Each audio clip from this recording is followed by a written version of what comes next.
सप्तम दिवसीय श्रीमद् भागवत कथा का आयोजन राजीव कॉलोनी पंचकूला में किया जा रहा है।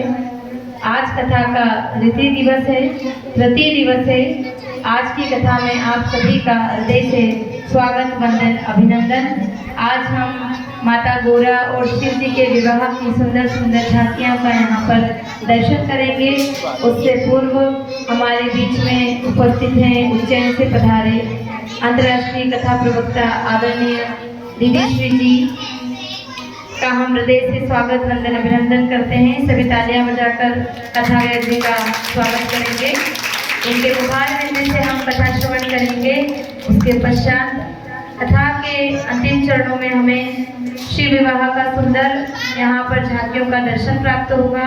तब तक के लिए आप सभी को शांति बनाकर और शांतिपूर्वक तरीके से कथा का श्रवण करना है। श्री राधे। और कथा की ओर चलेंगे। श्री राधे। श्री राधे, श्री राधे। जय श्री राम, जय श्री राम। आइए हम सभी सुन रहे हरि कथा भागवत रस सरिता में गोता लगाई हरि कथा को श्रवण करें, शुभारंभ करें। उससे पूर्व आइए सभी दोनों हाथ जोड़ करके नेत्र बंद करके अपने अपने आराध्य देव विष्णु देव के श्री चरणारविंद की स्मृति करते हुए उनके चरणों में वंदन प्रणाम करते हैं। आइए सभी दोनों हाथ जोड़ कर नेत्र बंद करके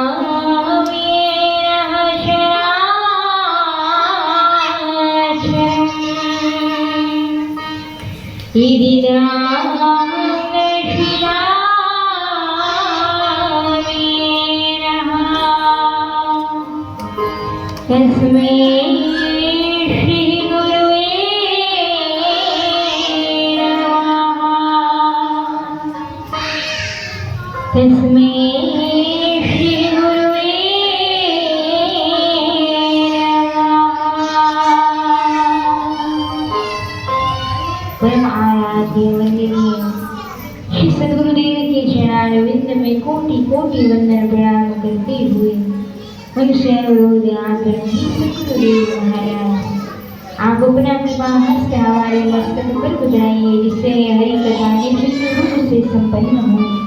कि गुरु कृपा ही केवलम शिष्य परम मंगल।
वक्रतुंड मंगलमय भगवान कृष्ण कन्हैया गोपीनाथ का वांग में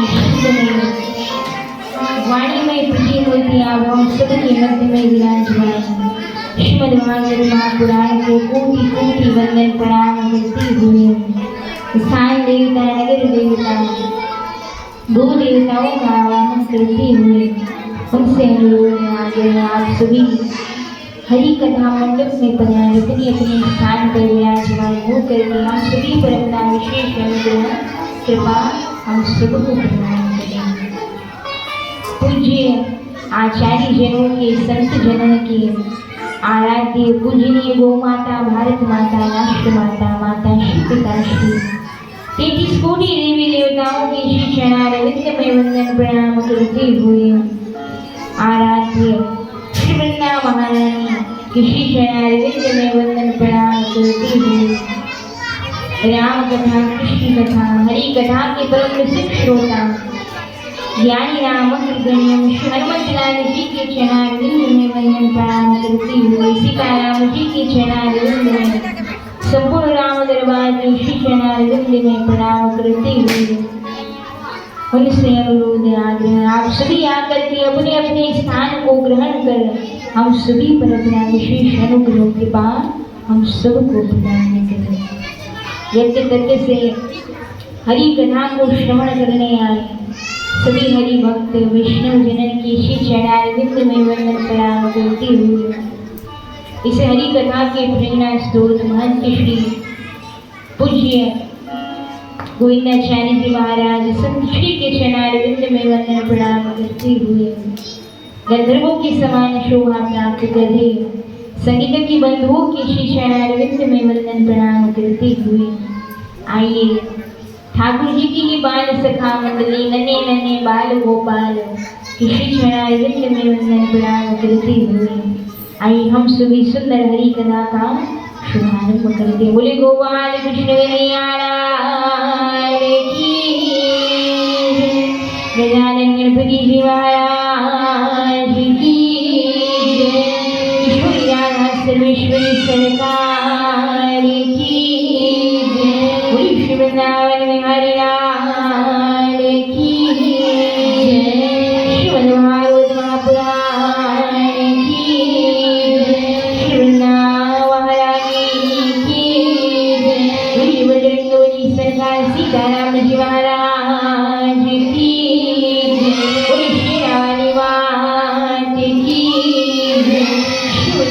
पार्वती पति हर हर महादेव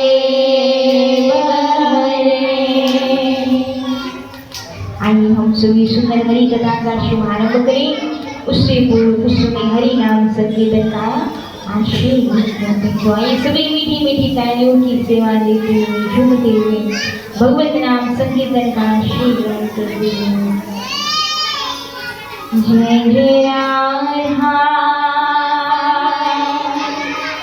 रमण हरि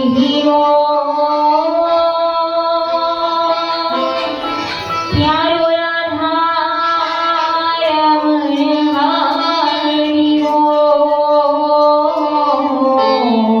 जय जय राधा रमण हरि जय जय राधा रमण हरि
सुरेश्वरी सरकार की श्रीमद् भागवत महापुराण की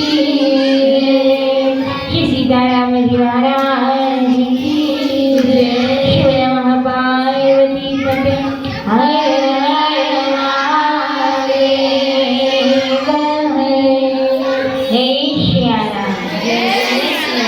इसे लगाना है दुकान इसे हनुमान जी लगाते राम जी के नाम का लगाना पूरे उत्साह के साथ जय श्री राम जय श्री राम जय श्री राम। बोलिए सीताराम जी महाराज की। आइए सभी नित्य नियमानुसार दोनों हाथ जोड़ कमर सीधी करें, नेत्र बंद करके एक बार व्यास मंची से द्वादश अक्षर मंत्र ओम नमो भगवते वासुदेवाय का जाप होगा। तदुपरांत आप सबको जो है माधवी विद्या के द्वारा उच्चारित होने पर आप सबको उनके साथ में मंत्र को दोहराना है। तो आइए सभी दोनों हाथ जोड़कर वैसे ही करने की प्रदान करते हैं।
आप हम सभी सुंदर एकाग्रचित होकर के भगवान की हरि कथा में मन को चित्त को एकाग्रचित करके सुंदर हरि कथा में प्रवेश करते हैं। सुंदर हरि कथा भगवत चरितामृत का शुभारंभ करते हैं। और जब हरि कथा में बैठने का अवसर प्राप्त हो, जब परमात्मा की कृपा से हरि कथा मंडप में बैठ करके हरि कथा को श्रवण पान करने का अवसर प्राप्त हो, तब जाकर के प्रेम से इस भाव से कथा मंडप में बैठना चाहिए। मान लीजिए कि हम श्री साक्षात लक्ष्मीपति नारायण भगवान की गोद में बैठ करके ठाकुर जी की कृपा छैया में बैठ करके ही उनके सन्निकट बैठ करके हरि कथा को श्रवण पान कर रहे हैं। मानो ठाकुर जी की निकटता को हृदय में अनुभव करते हुए ही उनकी लीला कथा व्रत का रसास्वादन करना चाहिए। इसलिए कहा जाता है जब कथा श्रवण करने आया जाता है तो प्रथम तो हर कोई व्यक्ति आ नहीं सकता यहाँ पांडालों में। क्यों? क्योंकि जब तक भगवान की कृपा नहीं होती है ना, तब तक कोई भी व्यक्ति हरि कथा को श्रवण पान नहीं कर सकता। जिसके सर पर पाप की गठरी बंधी हुई है, न जाने कितने पाप किए हैं व्यक्ति ने, तो वो पाप उस व्यक्ति को पुण्य काम करने से रोकता है। वो पाप उस व्यक्ति को हरि कथा मंडप में संतों के समागम में आने से विघ्न उत्पन्न करता है। मन में बार बार विचार होता है कि जब सब जा रहे हैं तो हम भी कथा सुनने को चले। हम भी तो देखिए कथा सुनने से बड़ा कितना आनंद के रस की प्राप्ति होती है। वहीं दूसरे क्षण जब पाप जोर पकड़ता है तो मन में विचार आता है कि जब सब जा ही रहे तो मैं नहीं भी जाऊंगा तो भला कौन सा बात बिगड़ जाएगी। जब सब इतनी संख्या में मातृशक्ति कथा सुनने जा ही रही है तो अगर मैं नहीं भी जाऊंगा तो मुझे अकेले के न जाने से भला वहाँ कौन सी भीड़ कम या ज्यादा होगी। पर हम ये क्यों भूल जाते हैं कि जिस प्रकार भूख लगने पर अगर भोजन स्वयं किया जाता है तो अपने उदर की पूर्ति अपना पेट स्वयं का भोजन करने पर स्वयं का ही पेट भरता है। ठीक वैसे ही जैसे अपने हिस्से का भोजन प्राणी को स्वयं करना पड़ता है ना, वैसे ही अपने हिस्से का भोजन भी आपको खुद को ही करना पड़ेगा। कथा सुनने स्वयं को पांडाल में आकर कानों से कथा सुन करके सिर पर बंधे हुए पाप की गठरी को जो है न्यून किया जा सकता है, पापों को शून्य किया जा सकता है, पापों को काटा जा सकता है। तो केवल एक ही शस्त्र है, वो है भगवत नाम रूपी शस्त्र, हरि कथा रूपी शस्त्र। और मात्र हरि कथा में ही सामर्थ्य है महाराज, जो आपकी व्यर्थ की इच्छाओं को छुड़ा दे, व्यर्थ के प्रलोभन को, व्यर्थ की संताप को आपके जीवन से नष्ट कर दे, दूर कर दे।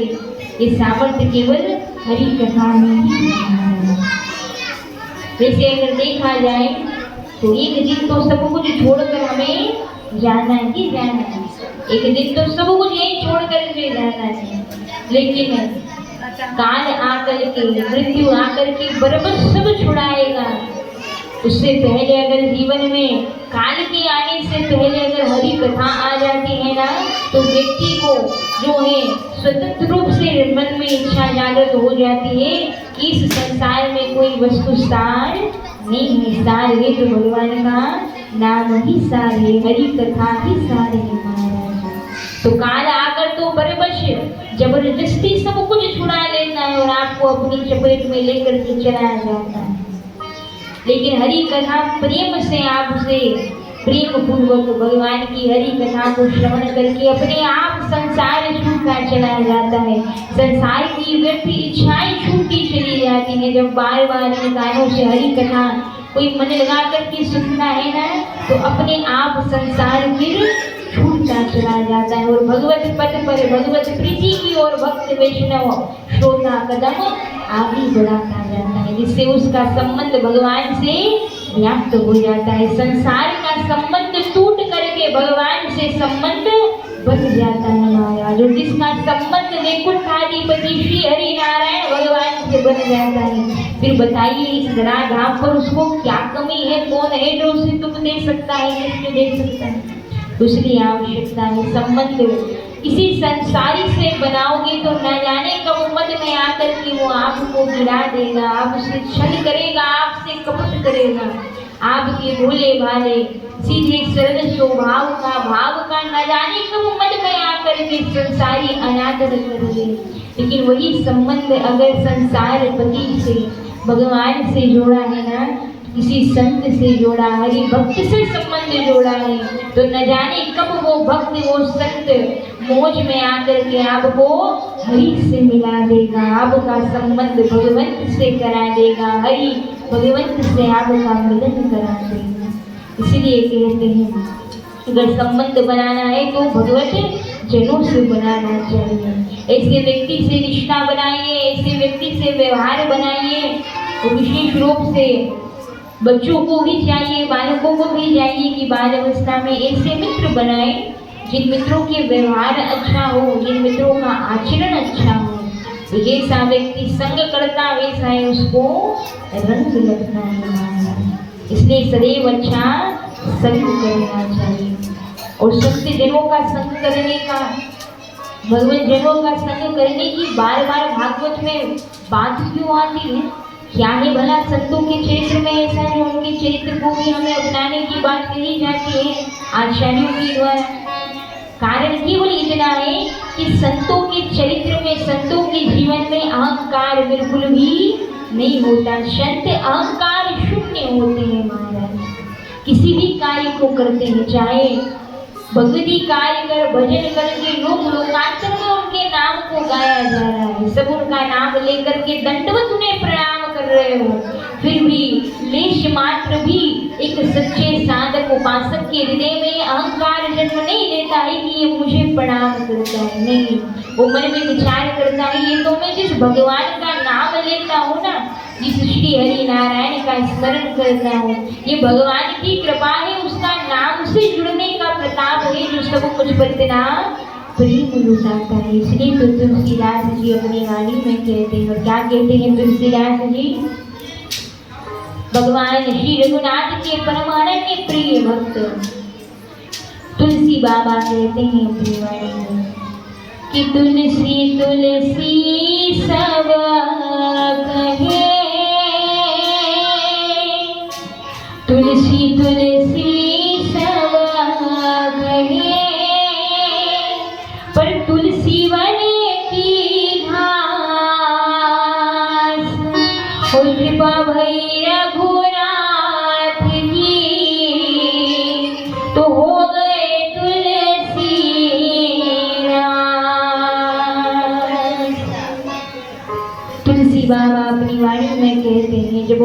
द्वारा सम्मान दिया जाता, आदर दिया जाता, सत्कार किया जाता है। चरण प्रक्षालन करते ग्रामीण क्षेत्र में जहाँ तुलसी बाबा जन्मे हैं उस ग्राम के ही लोग आकर के जब तुलसी बाबा के चरण पकड़ के दंडवत प्रणाम करते हैं, सराहना करते, प्रशंसा करते हैं, उस समय भी तुलसी बाबा के हृदय में लेश मात्र भी अहंकार जन्म नहीं लेता। तुलसी बाबा तुरंत कह उठते हैं, क्या कहते हैं? तुलसी बाबा कहते हैं कि तुलसी तुलसी सब कहे तुलसी वन की घाट, वो कृपा भई रघुनाथ की तो हो गए तुलसीदास।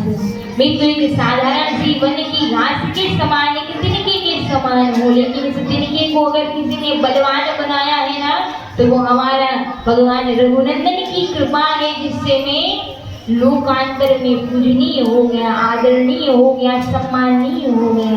ये अगर किसी कारण हुआ है तो केवल भगवान से संबंध जोड़ने के कारण हुआ है, उस कृपानाथ का बार बार नाम लेने के कारण हुआ है।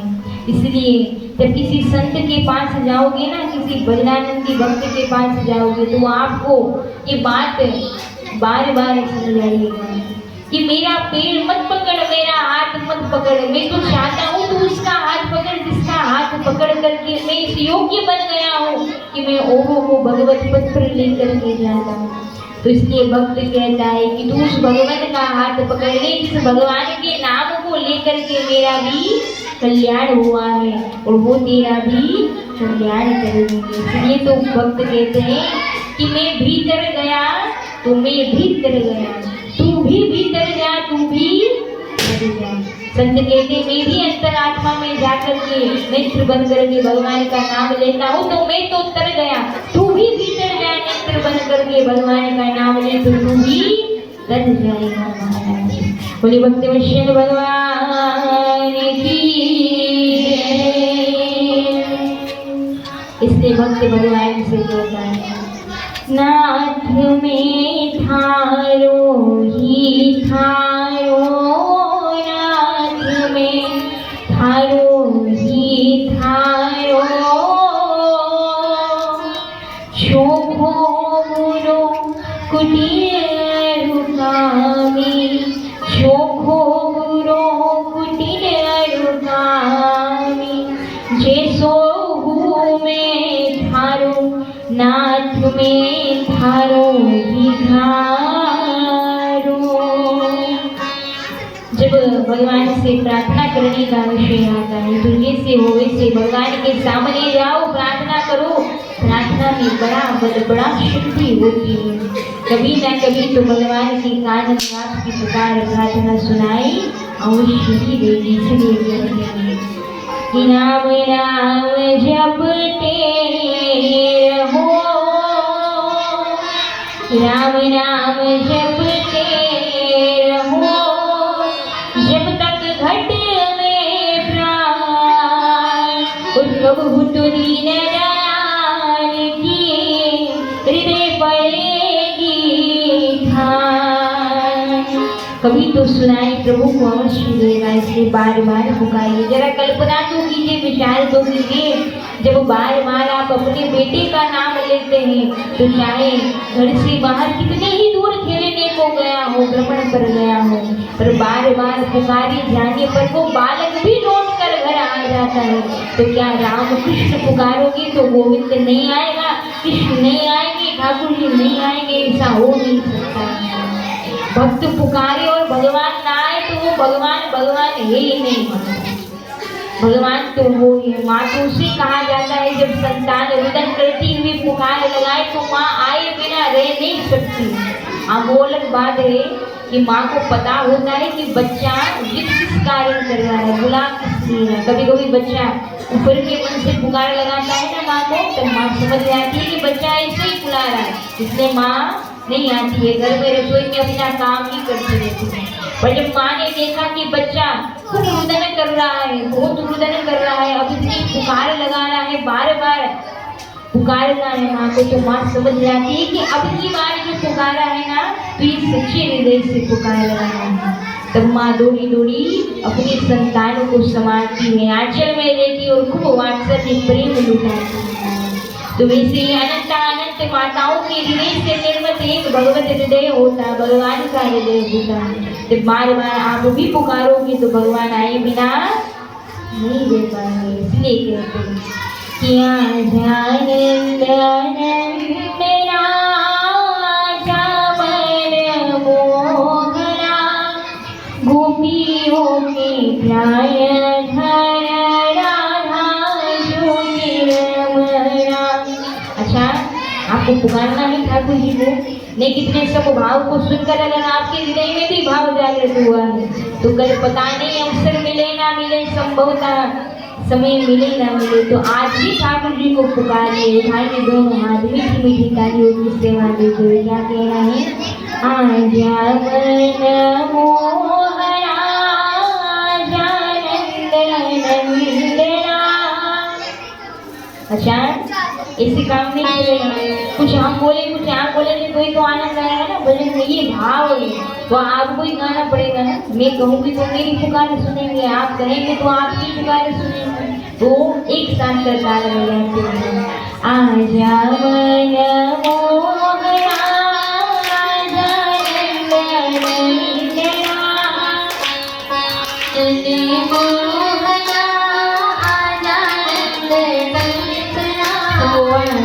मन मोहना जानंद नंदना, आजा मन मोहना जानंद नंदना, ओ गोपियों का प्यार धर राधा ज्योतिर्मया।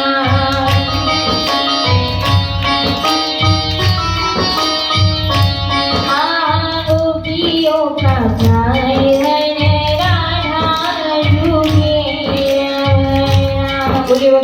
भगवान की जय। तो जब जब भक्त पुकारते हैं भगवान आने में देर नहीं लगाते। बस आवश्यकता है एक कदम भक्त का बढ़ाने की। जब आप एक कदम बढ़ाओगे तो भगवान पीछे से 4 कदम अपनी ओर से बढ़ा करके आपके निकट अवश्य ही आएंगे। बस आवश्यकता है भगवान का नाम सदा लेने की। अच्छा, आप बताइए कि पहले दिन की कथा में, द्वितीय दिवस की कथा में आपको राम नाम लिखने को कहा गया था, तो अपना हाथ उठाकर बताइए कितनी माताएं लिख रहे हैं और कितनी माताएं केवल एक कान से सुनकर दूसरे कान से बची खुशी पल्ला झाड़ करके यहाँ से कथा सुन करके जाती हैं। तो कौन कौन राम नाम लिख रहा है? अच्छा, मतलब अधिक संख्या में माताएं लिख रही हैं। आप सबके लिए खूब खूब साधुवाद है। इसी प्रकार ठाकुर जी के भजन में आप लगे। तो एक बार जोरदार तालियां इन माताओं के लिए जो यात्री की आज्ञा से सुंदर राम लेकर की सुंदर सेवा यहाँ प्रदान कर रही है। अब दूसरा, जो माताएं राम नाम लिख नहीं सकती तो यहाँ से कहा गया था कि आप जप भी कर सकते हैं, मुख से भी नाम ले सकते हैं। तो ऐसी कितनी माताएं जो मुख से भगवान का नित्य नाम ले रहे हैं, राम नाम कृष्ण नाम पुकारे, वो भी हाथ उठा करके ठाकुर जी के सामने हाजिरी लगा सकते हैं। अच्छा, तो बहुत सी माताएं स्मरण भी करें। तो एक बार जोरदार तालियां माताओं के लिए जो भाव से ठाकुर जी को। तो आप सब मातृशक्ति के लिए खूब खूब हमारा अभिनंदन, आभार है जो आप भगवान के नाम लेने की सुंदर सेवा को नित्य ठाकुर जी के चरणों में अर्पित कर रहे हैं। और आज हमारे कल भी हमें माता जी ने, कल्याणी माता जी ने पुस्तक लिख करके दी, और आज भी एक माता जी ने श्री राम नाम लेखन पुस्तिका दी है। तो आप सेवा कर रहे हैं, ये सुन करके हमें ये जानकर बड़ी प्रसन्नता हो रही है। इसी प्रकार आपको 7 दिनों तक राम नाम की सेवा करनी है। एक बार जोरदार तालियां नन्ही सी बच्ची के लिए भी बजाएंगे जो नित्य ठाकुर जी का विग्रह यहाँ पर राधा रानी का ठाकुर जी का लेकर के आती है। विद्या अपने स्थान पर खड़े होंगी, तुम विद्या का दर्शन करेंगे। कितना सुंदर भक्त का श्रृंगार होता है। गलत विद्या को देख करके समझेंगे कथा में कैसे श्रृंगार करके आना चाहिए। गले में तुलसी की कंठी, मस्तक पर तिलक लगाया है और ठाकुर जी को संग में लेकर के आए हैं। एक बार जोरदार तालियां नन्ही सी बच्ची के लिए। तो भक्ति का श्रृंगार है ना, वो औरों को प्रसन्नता देने वाला होता है। तो इसलिए सदैव श्रृंगार कैसा करना चाहिए? ऐसा करना चाहिए जो ठाकुर जी को भाता हो, जिससे ठाकुर जी रीझते हो ऐसा श्रृंगार करना चाहिए। जो कि स्वर्ण के आभूषण अगर धारण करोगे, महंगा महंगा वस्त्र पहनोगे, अलंकार पहनोगे, तो न जाने कब किसी चोर की नजर पड़ जाए। लेकिन अगर गले में कंठी पहनी, तुलसी की माला पहनी, मस्तक पर तिलक लगाया और मुख पर भगवान का राम कृष्ण हरि नाम है निरंतर, तो उसे देखकर न जाने कब कृपानाथ भक्त वत्सल भगवान की नजर आप पर पड़ जाए, संत की नजर पड़ जाए। और जब भगवान के भक्त की नजर, संत की निगाह पड़ती है, तो वो भक्त का कल्याण हो जाता है, वो भव सागर से पार हो जाता। बोले भक्त वत्सल भगवान की जय। तो आइए हम सभी सुंदर हरि कथा में प्रवेश करते हैं। तो यहाँ कल हमने कथा श्रवण की कि हरि कथा को श्रवण करके धुंधकारी प्रेतयोनि से मुक्त हो जाता है। अब आगे यहाँ वर्णन होता है। प्रथम स्कंद में परम पूजनीय वेदव्यास जी महाराज मंगलाचरण करते हैं। हरि कथा का आरंभ करने से पहले व्यास जी महाराज ने प्रथम स्कंद में मंगलाचरण किया है। संपूर्ण श्रीमद् भागवत कथा में 3 बार 3 जगहों पर 3 संतों के द्वारा जो है मंगलाचरण किया गया है। सर्वप्रथम जो है प्रथम स्कंद में व्यास जी महाराज ने, वेदव्यास जी महाराज के द्वारा मंगलाचरण किया गया। द्वितीय यहाँ परम भगवंत द्वितीय स्कंद में सुखदेव जी महाराज के द्वारा मंगलाचरण किया गया है। और इसके उपरांत सुत जी महाराज के द्वारा भी हरि कथा कहने से पूर्व मंगलाचरण किया है। नैमिषारण्य तीर्थ क्षेत्र में जहाँ सोनकादिक ऋषियों को सुत जी महाराज हरि कथा श्रवण करा रहे हैं। अब यहाँ ये बात हमें यहाँ उनके चरित्र से सीखने को मिलती है। इस कथा प्रसंग से हमें सीखने को यहाँ मिलता है कि जब भी किसी कार्य का आरंभ करना हो, चाहे वो कार्य सांसारिक हो या भगवती कार्य, चाहे आपके घर में ब्याह हो या किसी भी प्रकार का कोई आयोजन हो, चाहे गृह प्रवेश करना हो, घर का उद्घाटन, दफ्तर का, व्यापार का उद्घाटन करना है, शुभारंभ करना है, या चाहे भगवान का नाम लेना आज से शुरू किया है, पाठ करना शुरू किया है, चाहे कोई भी कार्य हो, चाहे वो संसारिक कार्य हो या भगवती कार्य हो, भगवान का मंगलाचरण करने के बाद ही शुरू करना चाहिए। हमें व्यास जी महाराज सिखा रहे हैं। मंगलाचरण का अर्थ क्या होता है, तो बहुत ध्यान से सुनिएगा। मंगलाचरण के यहाँ 2 अर्थ हैं।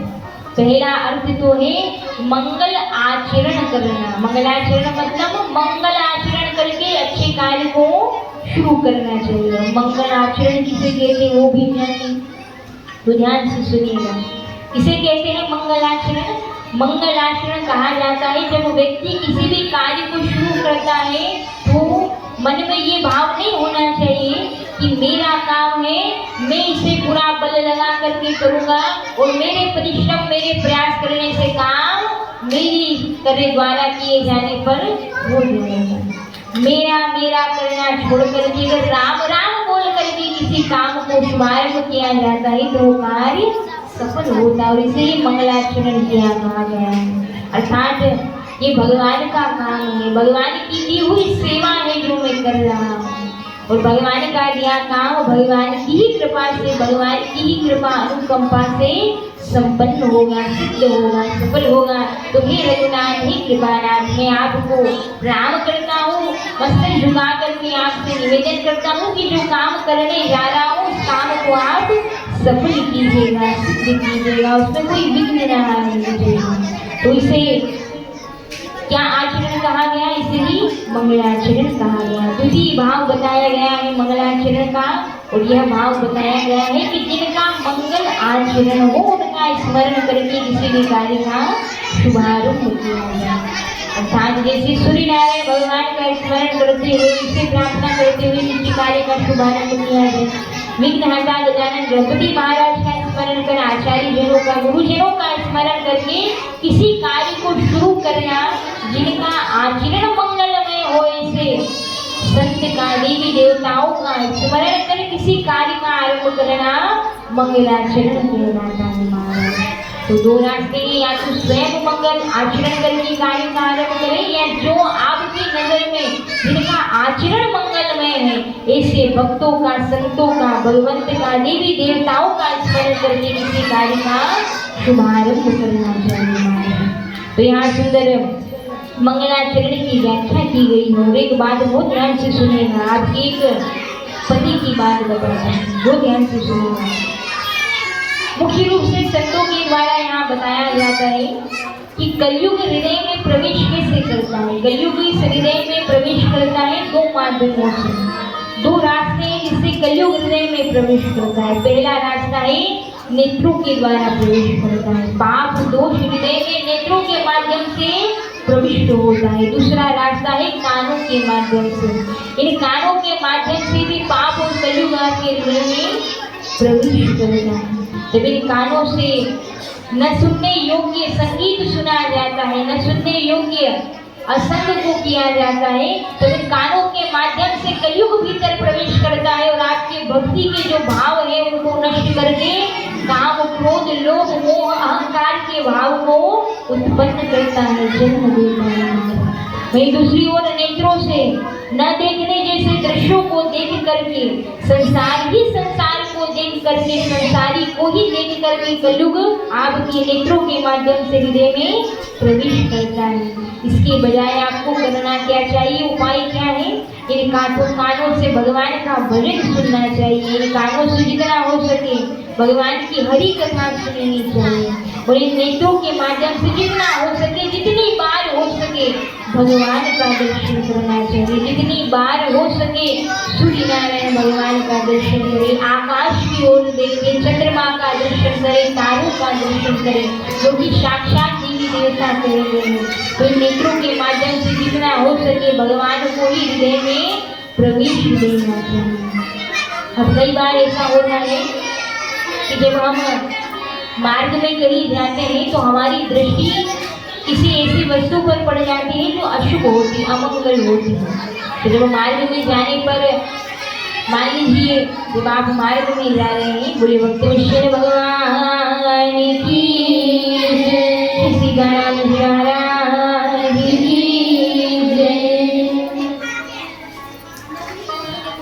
तो यहाँ वर्णन आता है कि अगर आप मार्ग में कहीं जा रहे हो और रास्ते में किसी पशु की मृत देह पड़ी हुई हो या कोई गंदगी पड़ी हो, कोई अपशिष्ट पदार्थ पड़ा हुआ हो और आपकी गलती से उस पर निगाह पड़ जाती है, नजर पड़ जाती है, तो शास्त्रों में संत बताते हैं कि किसी भी वस्तु को देखने से मन पर उसका बड़ा प्रभाव पड़ता है। अगर आपने किसी गलत वस्तु का, किसी अपशिष्ट पदार्थ का दर्शन किया है तो उससे आपके मन पर विपरीत प्रभाव पड़ता है, एक दूषित प्रभाव पड़ता है। तो उस प्रभाव को दूर करने के लिए और बचने के लिए आपको उपाय करना चाहिए कि जैसे ही आपकी निगाह कहीं गलत स्थान पर, गलत वस्तु पर पड़ जाए तो नेत्र बंद करके उसी समय या तो भगवान का नाम ले लीजिए या आकाश में सूर्य नारायण भगवान का दर्शन कर लीजिए या वही निकट अगर कहीं गौ माता हो तो गैया मैया का दर्शन कर लीजिए या नेत्र बंद करके गंगा मैया का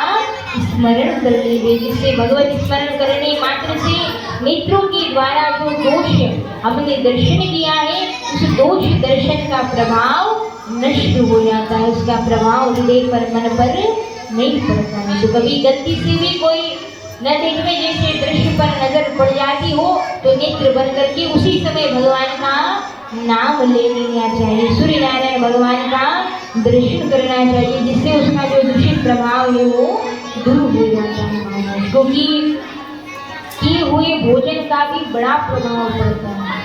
जो आप पानी पीते हैं ना, तो जिसके हाथ से पानी पीते हैं उसका भी बड़ा प्रभाव मन पर पड़ता है। और यहाँ तक कि जिस वातावरण में व्यक्ति रहता है उस वातावरण का, स्थान का भी व्यक्ति के मन पर बड़ा प्रभाव पड़ता है। एक बार कई व्यक्ति, कई परिवार के सदस्य मिलकर के एक स्थान पर जाते हैं, इस कारण एकत्रित हुए उस स्थान पर किसी पारिवारिक आयोजन के कारण एकत्रित होते हैं। जैसे हमारे यहाँ विवाह किए जाते हैं ना, विवाह की वर्षगांठ बनाई जाती है, तो घर से बाहर जाकर के कोई होल लेकर के किसी मंदिर परिसर में या कहीं पर अन्य धर्मशाला में जाकर के परिवार के अन्य संबंधियों को बुला करके उत्सव मनाया जाता है। तो इसी प्रकार वे सभी परिवार के जन भी एक विवाह की वर्षगांठ के हेतु एकत्रित होते हैं एक स्थान पर। अब जिस धर्मशाला पर, जिस स्थान पर एकत्रित हुए वो स्थान अभी अभी नया नया बना है, सब कुछ वहाँ बढ़िया सुंदर सुंदर नया नवेला है। फिर भी जब वहाँ पर सब लोग उत्साह से उत्सव बनाने के लिए उपस्थित होते हैं तो क्या पाया जाता है कि वहाँ लोगों के मन में मार काट के भाव जागृत हो रहे हैं। उनके मन में एक दूसरे के प्रति सद्भाव की जगह दुर्भाव जन्म ले रहा है। सबका मन खिन्न है, अशांत है, कुंठित है। तो जब बाद में ये बात आपस में सब लोग विचार विमर्श करते हैं कि हम सब परिवार के लोग इस स्थान पर एकत्रित इसलिए हुए हैं ताकि हर्षोल्लास के साथ में वर्षगांठ का उत्सव बनाएंगे। और जिस स्थान का चयन किया गया था वो स्थान भी अभी अभी निर्मित किया गया है, उस धर्मशाला का निर्माण भी अभी अभी किया गया है। तो वहाँ पर तो सब कुछ बड़ा साफ सुथरा नया नवेला था, फिर भी भला हमारे मन में वहाँ उत्साह क्यों नहीं था? हमारे मन में इतना आनंद क्यों नहीं था जितना होना चाहिए? हमारे मन में तो एक दूसरे के प्रति दूषित व्यवहार, दूषित भाव जन्म ले रहा था, मार काट का भाव जन्म ले रहा था। इसके पीछे क्या कारण है? तो जब इस बात की खोज की गई कि वो स्थान धर्मशाला से पहले इस स्थान पर कौन सा भवन या कौन सा निर्माण, कौन सा कार्य होता था, तब जब शोध किया जाता है तो बात सामने आती है जानकारी निकालने पर कि पूर्व समय में जिस धर्मशाला में आयोजन किया गया उस धर्मशाला में पशुओं की हत्या की जाती थी, कत्ल खाना वहाँ पर था। और जिस स्थान पर पशुओं की अमुक पशुओं की निर्मम हत्या की जाती हो, उनकी सिस्टियाँ निकलती हो, उस भूमि पर अगर कोई कार्य भी किया जाता है तो जितना उत्साह होना चाहिए उतना नहीं होता। कहने का तात्पर्य आपके वातावरण का, स्थान का भी मन पर बड़ा प्रभाव पड़ता है। लेकिन इसका एक उपाय है, अगर भगवान का नाम संकीर्तन किया जाता है तो उस भूमि का जो दोष है वो भजन के प्रताप से दूर हो जाता है, जड़ से वो प्रभाव नष्ट हो जाता है। वो कोई एक ही उपाय है, भगवत नाम और संकीर्तन। जहाँ पर भगवान का नाम संकीर्तन किया जाता है ना, उसकी बहुत दूर तक की रेंज में भी कोई दुर्भाव, कुछ छल कपट का भाव, कोई नकारात्मक ऊर्जा प्रवेश नहीं करती है, क्योंकि भूत पिशाच निकट नहीं आवे, महावीर जब नाम सुनावे। तो जहाँ भगवान के नाम का संकीर्तन होता है, भजन होता है, वहाँ नकारात्मक ऊर्जा प्रवेश नहीं करती है। इसलिए भगवान का नाम लेने से आप जिस स्थान पे हो वही स्थान तीर्थ के समान हो जाता है। इसलिए कहा जाता है कि जहाँ रहते हो वहाँ भजन करना अवश्य ही चाहिए। और दूसरा एक उपाय है कि घर पर नित्य अगर आप चाहते हैं कि आपके घर में रोज का ग्रह कलेश होता है, झगड़ा होता है, विवाद होता है, आप कितनी सावधानी रखें, चाहे कौन कहते हैं कि झगड़ा ना बढ़े, फिर भी झगड़ा होता है, रोज होता है। तो घर में शांति के लिए, सुख समृद्धि के लिए आपको चाहिए कि गौ माता के जो उपले होते हैं, गौ माता के जो कंडे उपले कहे जाते हैं, उन उपलों पर अगर आप गाय के घी से आहुति दे करके या हवन सामग्री से आहुति देते हैं और उसकी धूप की जाती है, उसका जो धुआं होता है ना, उससे वातावरण और घर में शांति का वातावरण होता है, जिससे आपके घर में जो ग्रह कलेश होता है वो भी धीरे धीरे दूर होने लगता है, सकारात्मक ऊर्जा मंडल का वहाँ निर्माण होता है। तो इसलिए अपने घरों में सुबह के समय और शाम के समय या तो गौ माता के गोबर से बनी हुई गो चंदन धूपबत्ती का लगाना चाहिए, या फिर गौ माता की उपलों को जो है लगा करके उसका जो है सुंदर धुआं के द्वारा वातावरण को आपको जो है सुंदर सात्विक बनाना चाहिए। तो यहाँ पर प्रयास किया जाएगा। वैसे तो ये कथा ही इसलिए रखी गई है जिससे जो प्रथम यहाँ कथा हुई थी उसका उद्देश्य था कि यहाँ पर भी नन्हे नन्हे बच्चों को शिक्षा साप्ताहिक रूप से प्राप्त हो सके, ऐसे यहाँ पर वीरांगना संस्कार केंद्र की स्थापना हो सके और उसी को यथार्थ पर एक स्वरूप प्रदान करने के लिए, वास्तविक स्वरूप प्रदान करने के लिए पुनः यहाँ पर हरि कथा का आयोजन किया गया है, जिससे यहाँ की बेटियों को प्रशिक्षण दिया जा सके कि संस्कार केंद्र चलाना कैसे। देखिए हम यहाँ पर नहीं आ सकते हैं बार बार, इस बार तो बड़ा जल्दी आ गई, लेकिन अगली बार हो सकता है बड़ा समय लग जाए वापस आने में, तो हम तो यहाँ बार बार नहीं आ सकते। हाँ, लेकिन अगर हम जो ज्ञान है, जो शिक्षा है, किसी और को यहीं के व्यक्ति को दे करके जाए तो उसके माध्यम से आगे भी ये शुभ काम यहाँ पर क्रियान्वित होता रहेगा, चलता रहेगा। इसलिए यहाँ कथा से पहले जो है बच्चों को प्रशिक्षण मिल सके, तो बालिकाओं को तन्वी बिटिया को और पूनम बिटिया को और भी जो यहाँ पर बड़ी आयु में बड़ी बालिकाएं उनको प्रशिक्षण दिया जाएगा, जिससे प्रशिक्षण के दौरान वो सीखेंगे कि संस्कार केंद्र चलाना कैसे क्रियान्वित करना है। जिससे जाने के बाद भी ऑनलाइन के थ्रू, मोबाइल के थ्रू यहाँ पर जो है सप्ताह में एक दिन, प्रारंभ में सप्ताह में एक दिन जो है यहाँ पर संस्कार केंद्र का आयोजन हो, जिससे आपके बच्चों को भी सद शिक्षा प्राप्त हो, बच्चे भी आपके धर्म से भजन से जुड़े रहें। तो बच्चों को अच्छा संग देंगे तभी तो वो अच्छे बनेंगे ना बड़े होकर के। इसलिए छोटा सा प्रयास यहाँ पर हरि कथा के माध्यम से किया गया है।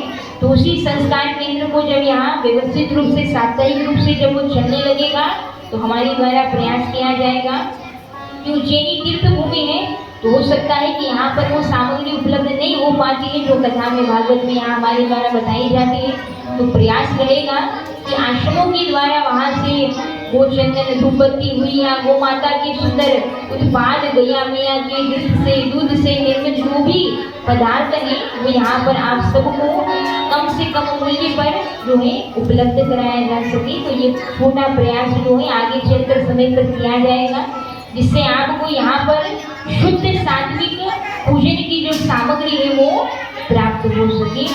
आपके यहाँ पर जब हवन हो तो हवन के लिए सामग्री लेने के लिए आपको बाहर ना जाना पड़े, क्योंकि कई बार बाहर दुकान से जो सामग्रियाँ ली जाती हैं वो सामग्रियाँ बहुत समय तक पैकेट में बंद होने से उसमें जीव जंतु जन्म ले लेते हैं। जैसे हवन कुंड में, यज्ञ में होम करने पर वो सुगंध नहीं आती है जो आना चाहिए। तो प्रयास किया जाएगा महाराज जी के द्वारा, हमारे द्वारा, यहाँ पर जो है आश्रमों के द्वारा ही निर्मित शुद्ध हवन सामग्री समीधा, गौ माता का वेद लक्षणा, गौ माता का घी और गौ माता की ही जो है सुंदर गोबर से निर्मित गोचंदन, धूपबत्ती, अगरबत्ती, गौ माता की उपले और उपलों पर डालने के लिए जो 8 प्रकार की सामग्रियों से निर्मित जो गूगल सामग्री है वो भी यहाँ पर उपलब्ध कराई जाए। तो इसके लिए प्रयास रहेगा। अगर वो प्रयास सफल होता है, संस्कार केंद्र यहाँ पर साप्ताहिक रूप से चलता है, तो पुनः ये प्रयास किया जाएगा कि आपको वो सब सामग्री जो है यहाँ प्राप्त हो। बोले भक्त विष्णु भगवान की जय। अच्छा, अब हमें पता तो चले जो हम सोच रहे हैं आपकी हाजिरी या आपकी हामी है या नहीं उसमें, तो कौन कौन चाहता है कि पूजन का सामग्री शुद्ध रूप से आश्रमों के द्वारा जो निर्मित होता है वो यहाँ पर उसकी सेवा हो या वो सामग्री यहाँ पर लाई जाए आश्रमों से। तो जो चाहती है माताएं वो अपना हाथ उठा करके अपनी सहमति यहाँ व्यक्त कर सकती हैं कि अगर आप चाहते हैं तो यहाँ पर आपकी पूजन के लिए जो शुद्ध सामग्रियाँ उपलब्ध कराई जाएंगी। बोले भक्त विष्णु भगवान की जय। तो आइए एक सुंदर से माधवी बिटिया के द्वारा, भजन के द्वारा आगे की हरि कथा में हम सभी प्रवेश करते हैं। बोले भक्त विष्णु भगवान की जय। यहाँ हमारी माता रानी शेरा वाली मैया तो ब्याह के काटे बड़ी सुंदर सजी, आज लाल रंग की सुंदरिया ओढ़ी है, गुलाबी रंग के वस्त्र परिधान धारण किए, श्रृंगार क्यों है मैया ने। तो इसी मैया के सुंदर भाव से ओतप्रोत सुंदर माता रानी का भजन और झूमते हुए मन ही मन माता रानी का आवाहन करेंगे। ब्याह के काटे भोले बाबा और गोरा मैया का आवाहन तो करना पड़ेगा ना, जब दूल्हा दुल्हन आएंगे तभी तो ब्याह संपन्न होगा। तो आइए सभी आदिशक्ति भवानी जगदम्बे मैया माता रानी का एक सुंदर भजन के द्वारा उनका आवाहन करते हैं। बोली शेरावाली माँ की, बोली बालाजी महाराज की, एक बार बोली शेरावाली मैया की। हो प्रेम से बोलो सारे बोलो, हो प्रेम से बोलो माता सारे बोलो, आवाज भारी है माता जय हस्ती बोलो, जरा हाथ उठा के जरा ताली बजा के आएगी माँ जय माता का दर्शन देगी जय माता का झोल भरेगी। आओ आओ आओ माँ मेरे घर भी आओ माँ, आओ आओ आओ माँ मेरे घर भी आओ माँ, आओ आओ आओ माँ मेरे घर भी आओ माँ, आओ आओ आओ माँ मेरे घर भी आओ माँ, आओ आओ आओ माँ मेरे घर भी आओ माँ, आओ आओ आओ माँ मेरे घर भी आओ माँ। माँ को ऐसे नहीं बुलाते हैं, सभी ऐसे हाथ करिए सीधे सीधे और बुलाएंगे। आओ आओ आओ माँ मेरे घर भी आओ माँ, आओ आओ आओ माँ मेरे घर भी आओ माँ। आओ माँ जी छोटा मंदिर सजाया है, आओ माँ जी छोटा मंदिर सजाया है, आओ माँ जी छोटा मंदिर सजाया है, आओ माँ जी छोटा मंदिर सजाया है। जूत जगा के तैनू करके बुलाया है, जूत जगा के तैनू करके बुलाया है। आओ माँ जी, आओ माँ जी, आओ माँ जी, आओ माँ जी।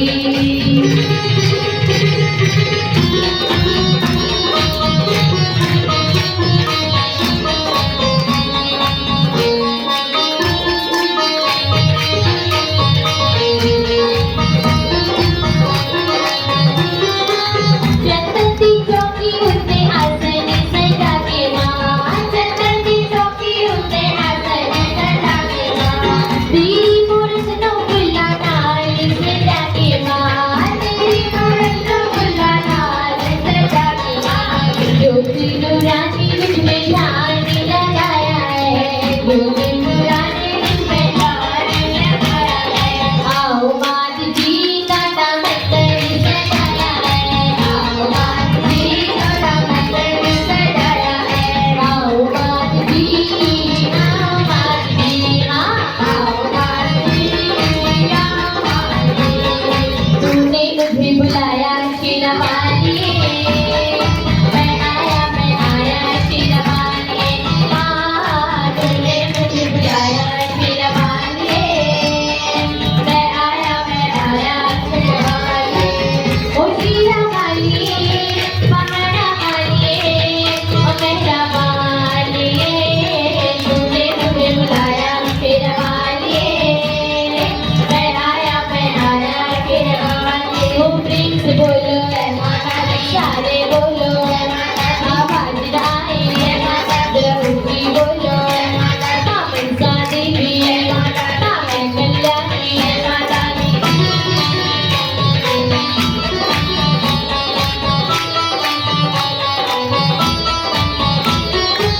सारा जग है एक बंजारा, सारा जग है एक बंजारा, सबकी मंजिल तेरा द्वारा, सबकी मंजिल तेरा द्वारा।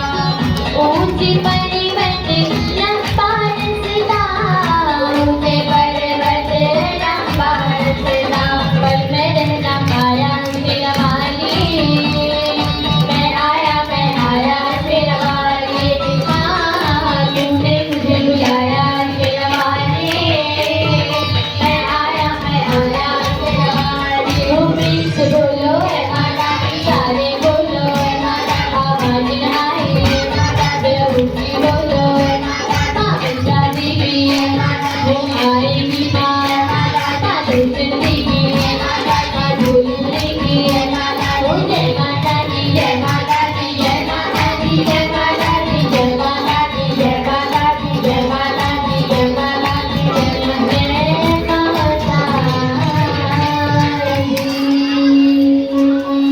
बोली माधेश्वरी जगदम्बे माती की जय। श्री रामावती सदे हर हर महादेव हरे। तो यहाँ सुंदर वर्णन किया जाता है। आगे यहाँ प्रसंग आता है कि जब सूत जी महाराज ने मिश्रानंद तीर्थ क्षेत्र में 81,000 सोमकालिक ऋषियों को हरि कथा श्रवण पान करा रहे हैं, मंगलाचरण किया, कथा कहना आरंभ किया, तब सूत जी महाराज से 81,000 सोमकालिक ऋषियों ने 6 प्रश्न किए। जिन 6 प्रश्नों पर संपूर्ण श्रीमद् भागवत कथा आधारित है। प्रथम प्रश्न किया गया है सूत जी महाराज के द्वारा, किम कर्म अर्थात भगवान कर्म क्या करते हैं। दूसरा प्रश्न किया गया कि श्रेय यश प्राप्त करना, यश की प्राप्ति किस प्रकार हो और इसका एक और अर्थ। यहाँ बताया जाता है कि परमात्मा ने किस हेतु से भगवान के जो है भगवती जो है सुंदर भगवान के अवतार यहाँ पर इतना धाम लोग पर लिए गए। ये रहस्य है भगवान के अवतार लेने के पीछे क्या रहस्य है और भगवान ने कुल इस धाम पर कितने अवतार प्रभु लेकर के आए हैं। पांचवा प्रश्न किया गया कि प्रभु सूत जी महाराज हमारी सनातन संस्कृति में इतने सारे धर्म ग्रंथ हैं उन सब धर्म ग्रंथों का बोले भक्त विष्णु भगवान